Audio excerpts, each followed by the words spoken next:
Today's video is about story, having a strong story idea and finding great, interesting characters and ultimately writing your screenplay.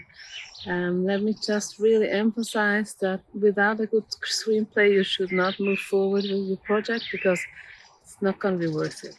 In today's video, you will learn how to create interesting characters, how to know if you have a strong story idea, and how to write your screenplay. The in and out of screenplay writing, of formatting, some basic principles of storytelling that tie into the story, show, don't tell, and so on. So if that sounds interesting to you, keep watching. Hello and welcome back to my channel. My name is Oriana.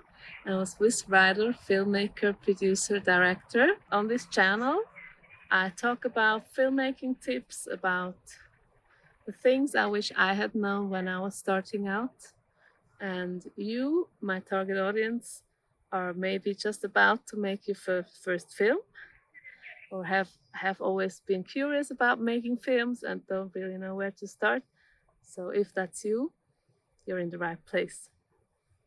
Today's video is part 2 of my 6-part series on how to make a short film from start to finish. If it's an idea that sticks with you for weeks and you just really can't get it out of your head, that's a strong story idea. Don't just pick the first idea that randomly comes to your mind. Really observe if you really can't stop thinking about it. If you really like the concept, of course you can also work on the concept still, but that's very important because you will have to fight for your film at some point, maybe, likely. And if you're convinced that your story is worth it and that it's gonna be a film worth watching in the end, that your message is unique, your characters are interesting, have something new to them, and so on, your whole cause is going to be much stronger also in getting people on board, in maybe getting something for free, like free lunch, or like for your crew, or free equipment, whatever it may be. So it all comes down to if your story idea, your story in itself is strong, unique, and interesting. A good way to make sure you know what you're talking about, you know actually what the concept is of your story, is to write 1 to 3 sentences about your story, and your main character should feature in that. And practice pitching this to people you know and trust, and watching out for their reaction.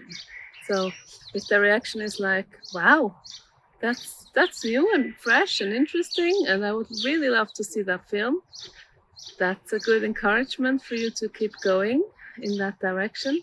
And it's also valuable if someone has the guts, the honesty to tell you, well, you know, I think it's great that you want to make a film, but this concept is kind of, I've seen it before.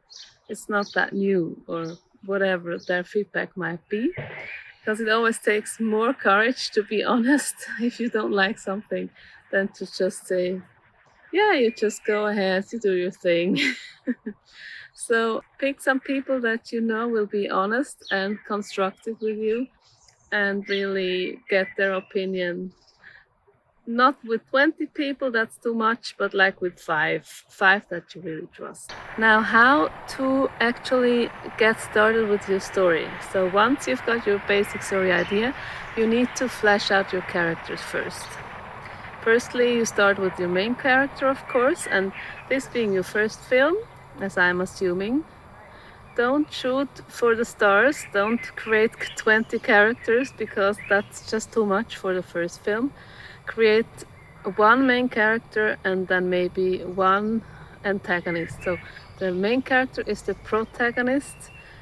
So for the example of Harry Potter, that's Harry Potter, right?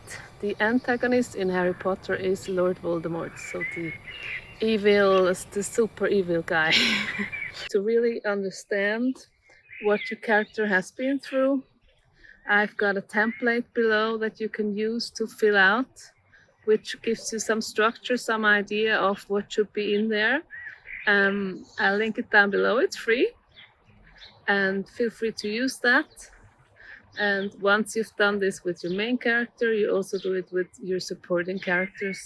Just with every character that does have a speaking part or is really vital to your story.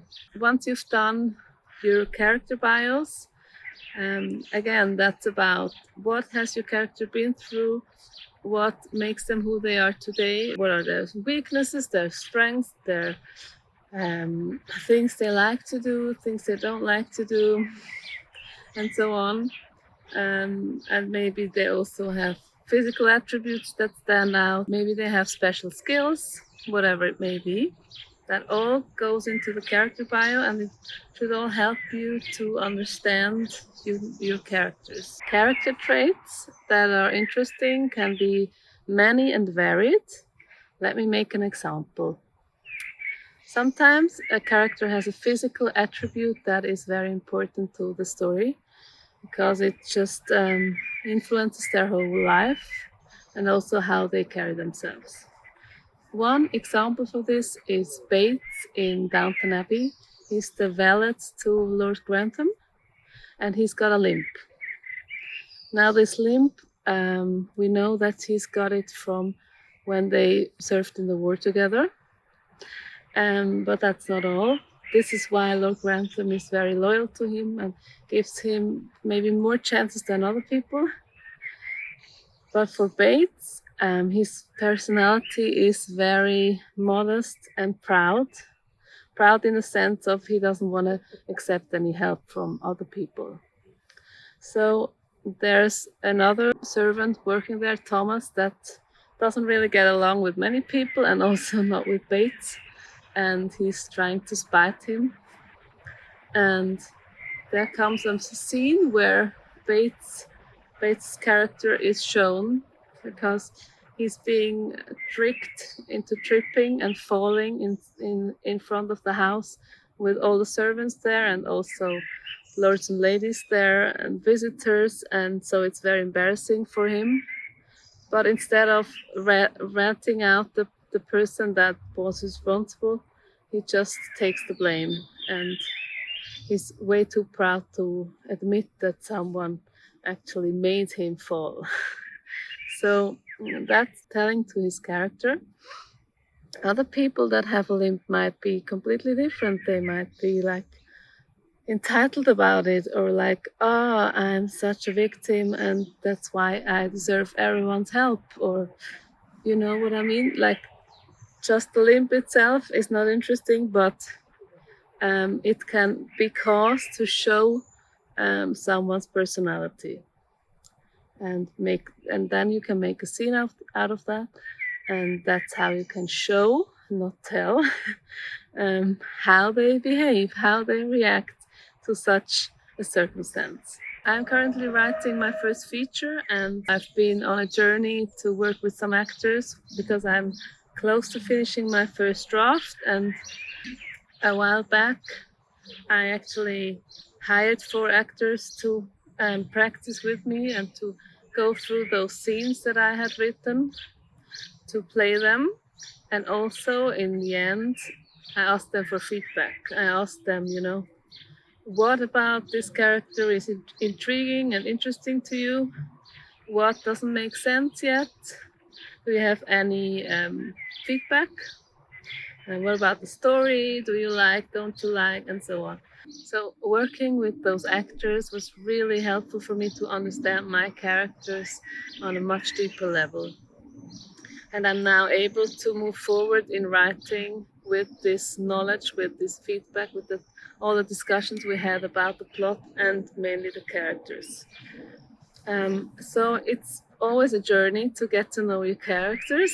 And one exercise that you can do if you're like stuck a little bit, like I need some traits for my character, it's too boring at this point, you can go to a cafe or to a crowded place where there's lots of people and just observe what people are doing, saying, how they behave towards others, how they are dressed, how they carry themselves, and so on. And that should give you a lot of inspiration. It's also something actors like to do. If you're stuck, if you don't know where to start, just write it all down. And now you're a writer, you always need to carry a notebook with you. Also on your nightstand, put a notebook and a pen there, because you wouldn't be the first person to wake up in the middle of the night, have a brainwave, and then need something that's sitting there that you can just write it down in. Um, because those ideas, you really have to write them down.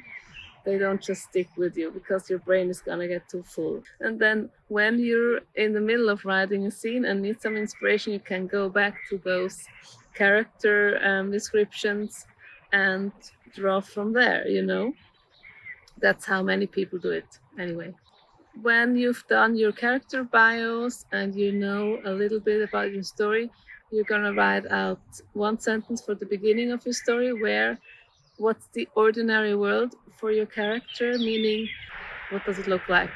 For Harry Potter, in the beginning of the first film and book, he's in a muggle world. He doesn't know he's a wizard yet, so that's his ordinary world. And then the call to adventure for him is first the letters that are sent to him, but he's not allowed to open them. And then Hagrid showing up and telling him that he's a wizard. That's his call to adventure. And then, of course, at first he doesn't believe Hagrid, so that's his refusal of the call. And then he decides to go for it, go to Diagon Alley with Hagrid to buy his supplies. And that's where he accepts the call and he delves into the adventure. He crosses the threshold, and then we're in the act 2. For you with your short film, of course, we don't have 90 minutes or 120, we have 5 minutes tops.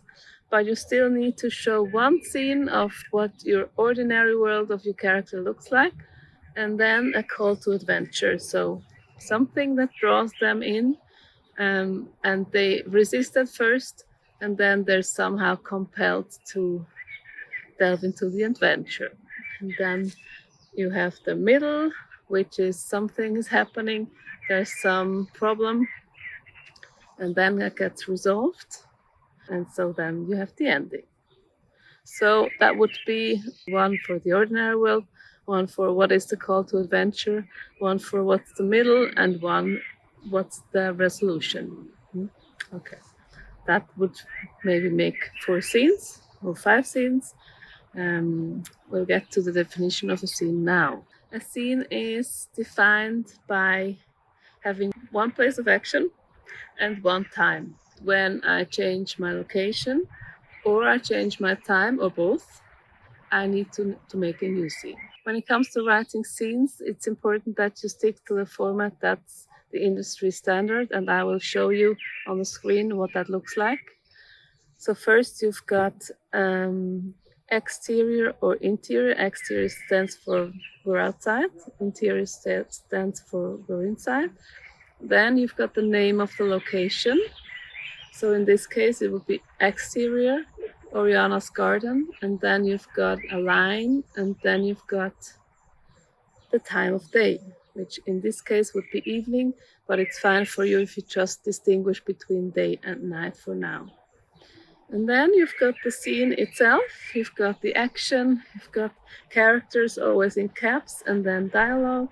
Of course, it might also just start with dialogue right away, but usually if you start with the scene, you have some sort of description first, what is visible, who is there, and so on. When do I actually need to start a scene, and when do I cut it? When do I end it? Because a common mistake is starting way too early. So as an example, if you want to show that a main character really likes their coffee in the morning, their ritual about making coffee, taking their time, having good quality coffee, having all the equipment with that, you can just show how they make their coffee.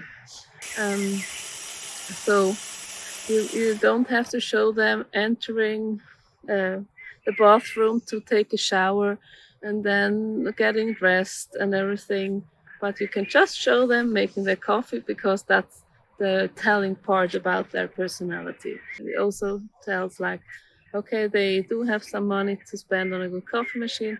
They value their mindfulness morning coffee ritual and whatever it is. So that's much more telling than if you just show them walking towards a house for 20 seconds. Like that doesn't tell me much. Except if they maybe have a limp or something and it's part of the story how they got that limp or how they are overcoming their injury, or if it's part of the story, then of course you can justify showing it. But if it's just random, if you can't explain to someone asking why are you showing this, then you should probably not be showing it. You should cut it. Of course there's always scenes being cut in the editing room, but you really need to make your first edit of many and writing your screenplay and make sure it's really concise, make sure it's clear, show it to some people when it's done and get their feedback, and also maybe ask them some questions like which scenes do you find particularly interesting and why, and which scenes do you think are maybe a bit random or a bit boring or you don't know why they're there, because that can really give you some good pointers. Okay, so I hope this was helpful. If you've learned anything in this video, please consider subscribing if you aren't already. There's some important principles for writing a screenplay and for storytelling, for filmmaking in general, which are show, don't tell. It's a very important one. Your scene shouldn't be an account of what happened yesterday or whenever. It should be showing what is happening now. Call. Marco? Call. Turn. Why? Because that's just film is a visual medium, so we want to see people take action. We can also see people reacting to events, to circumstances, to people. We can also use facial expression and so on, but we should not let the characters open their mouths and speak unless we have no choice.